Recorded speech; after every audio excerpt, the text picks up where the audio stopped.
Hey everybody, so I wanted to keep this short. I know I'm not great at keeping things short, but I wanted to get on in this moment of just feeling so heartfelt and the gratitude that I have for my clients in this moment. And if you are among my client community or I've worked with in any capacity in the past, I want to thank you from the bottom of my heart for being my client, being in my community, and for giving me the feedback like I just got this morning.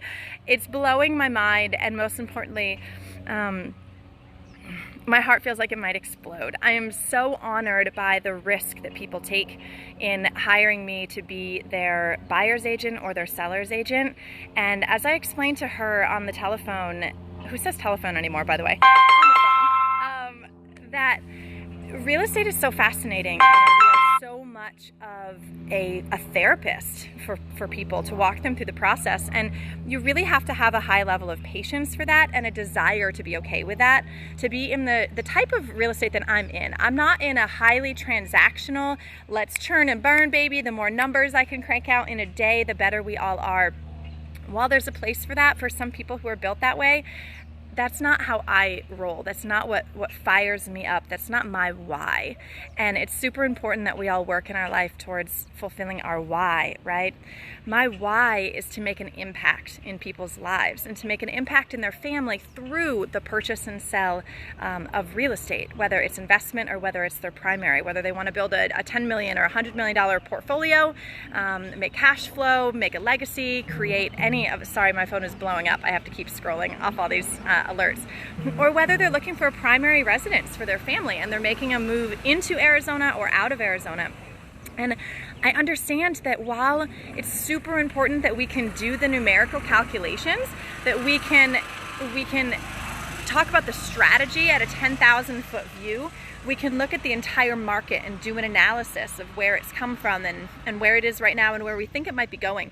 We can use analytics and statistics and all of that fun number stuff to try to piece together a logical rationale for when the right time is to make a decision and what that right decision might be for you and exactly what your family is looking for. And then at some point, there's that analysis paralysis. There's that side of our brain that backs up our decisions using analysis, but really truly, and you probably know this, right? When we really consider who we are as humans, we make decisions emotionally and then we back them up with rational numbers, with the metrics on it. And the emotional decisions in real estate, there's nothing I don't feel like, or maybe there are some things, maybe medicine, more potent than putting together the fears and the anxieties and the unknowns of real estate. Where are you going to live today? How is your family going to operate? What will this do to your spouse, to your children? How will it further or hold back your career? What about the friends that you'll be making? Do you want to be having a glass of wine or sharing a mocktail with your neighbors? Do you want kids in the neighborhood that your kids are going to become best friends with and grow up with and play and do life together? How do you want to feel when you drive into that neighborhood every day? Does it light you up? Does it give you just that extra little kick at the end of a work day if you work out of the house anyway, or whatever, when you drive into your neighborhood? There are so many aspects. There's those huge fears of, are we making the right decisions? Will we look back and regret this? Always, we have to know that there's a certain level of risk that we're taking on when we make a decision. We have to know that nobody's crystal ball is absolutely going to work 100% of the time. All of the economic analysts and the real estate specific analysts in the country have been wrong before, and we could be wrong, and that may happen. There may be a dip. But there's always ways to try to hedge our bets. There's always ways, for example, if you get into, and yeah, I'm always off topic on these things. I just wanted to reach out with my heart and talk to you. But I told this woman, on the phone that even if she doesn't get in at the exact perfect day for her at the macro analysis, the micro analysis for her family is that they're going to be okay because they can hold on to this property and make it a rental property, and it could cash flow to them and to their children for the rest of their lives. We did an interview recently with this top real estate investor in the country, and recently on my husband's YouTube channel. His name is Mike Wolfen, and his sort of theory is that you really can't invest wrong when you're looking at cash flow properties. You can't necessarily get in at the wrong time. The only wrong time to get into a cash flow that isn't making more money cash flowing than your mortgage is to not get into the market. So, so much of what I do then is using the data to back up the level of risk that is hopefully going to be effective and pay off in the long term for your family. And it's this sort of reminding people that all you're looking for in this market, in any economy, we can analyze, and we have, believe me, with this client.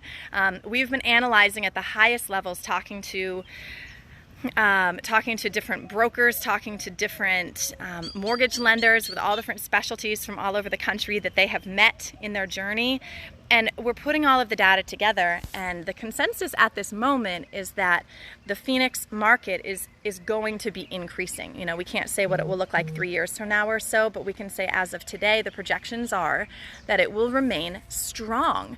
And that should help to calm a lot of fears. I can give you that data. You can geek out on the reasons why, and they have, and that's great, and I totally support that.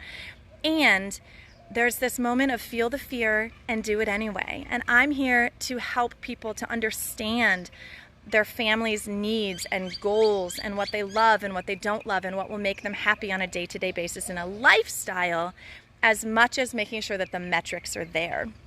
So when this client, who's becoming a friend, of course, they tend to, with as much time as I spend with them, calls me and just says, Hannah, I want to let you know, I just told a girlfriend, I just got off the phone with a girlfriend, that out of all of the houses that we have bought and sold in Houston, in Austin, in Colorado, in all of the different places around the country, and I won't mention names, her husband is a former NFL football player, so they have been all over the place.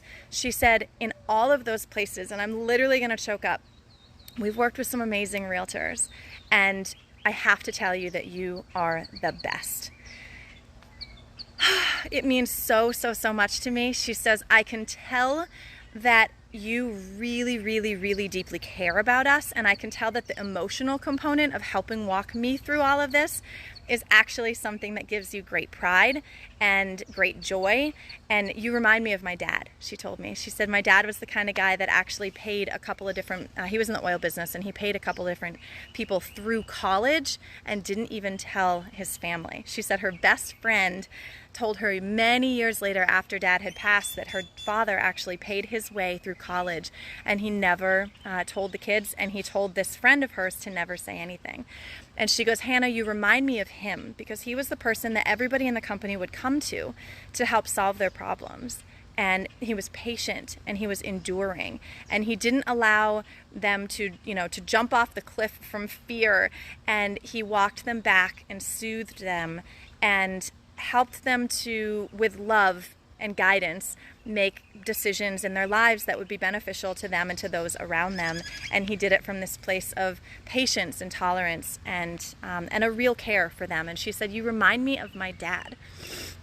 And there's nothing more meaningful to me. I'm a daddy's girl myself, and my daddy is one of my greatest heroes in life as well, and is that same type of an individual. So I understand the depth of that level of compliment, and I just told her thank you. I really honor the trust that someone puts in me to help guide their family into the right financial decision, as well as the right lifestyle decision for them. And this woman, I toured virtually this weekend. I stopped all of my Memorial Day activities for this family. I canceled going. My whole family went to 2 different pool parties and barbecues that I didn't really get to be a part of because I was serving them. They were both out of state in different states, and they wanted to be under contract by the end of the day yesterday for different reasons. Leases were expiring and that kind of thing. So I jumped for them. And I toured 7 properties on one day, and then 4 properties the next day. And I was up until about 10:30 last night doing a negotiation for them and putting in offers and then negotiating with the agents and that kind of thing. And in those, and here's the tip that I promised in the description that I would mention, in those, I'm always on the phone with the other agent. I want immediately to find out what we can do to create an offer as a buyer that's going to be the most attractive to the sellers. It's not about us, it's about the sellers and what they want. And then we need to try to construct an offer that fits their needs. And B, build rapport with the other agents. You know, when you're a real estate agent to a real estate agent, including your title company, your title escrow officer, as well as the mortgage lender, you're in a real tight relationship for, 30, somewhere between 28 and 45 days usually.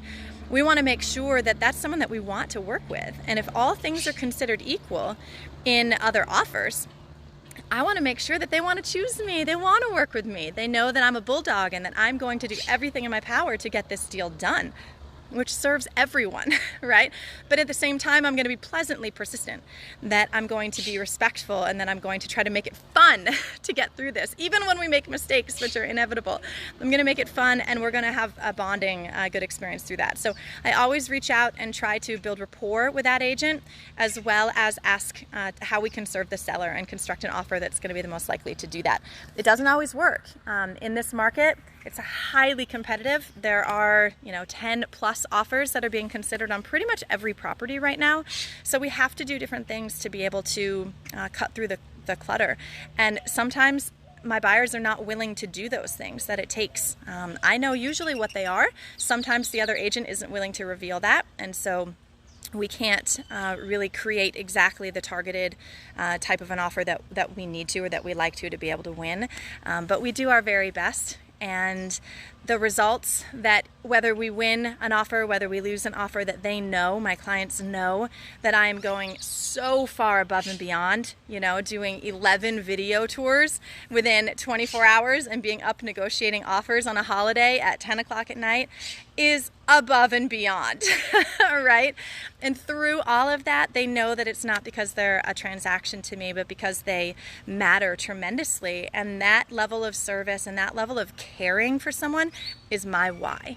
So I hope I answered everything that I put in the description I was going to talk about today.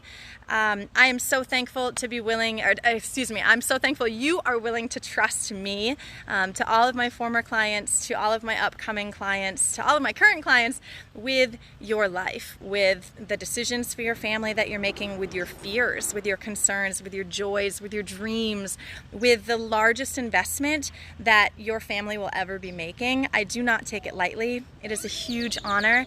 And I just wanted to say from the bottom of my heart how grateful I am to be in this position, and that this is the chosen path that I have to make an impact, to create a legacy and make an impact in my life, to be able to bless yours. So have a wonderful Tuesday. God bless y'all, and I'll talk to you soon.